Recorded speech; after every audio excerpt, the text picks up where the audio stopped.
নমস্কার দাদা, এই ঘরটা যে পোড়া গেছে এটা আপনারই না? আমারই। আপনার নাম কি? মানিক দত্ত।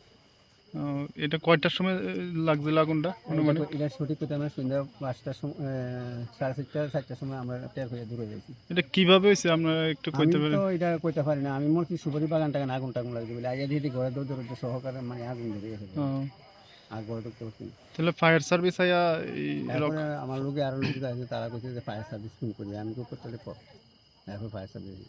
তো পাড়ার লোকে খবর পেয়ে সেটি আপনার ফায়ার সার্ভিসে খবর দিচ্ছে আর কি। তো ফায়ার সার্ভিসে একদম আগুন টুকুন নিবেলি এই অন্ধ যাই ক্ষতি হয়েছে আর ক্ষতি তো হয়েই গেছে এখন সরকারের কাছে একটা আবেদন থাকবে যাতে কিছু সাহায্য সহায়তা করা হয়। এখানে কত টাকার সম্পত্তি নষ্ট হয়েছে আপনারা অনুমানিক একটা জানেননি, বলতে পারেননি?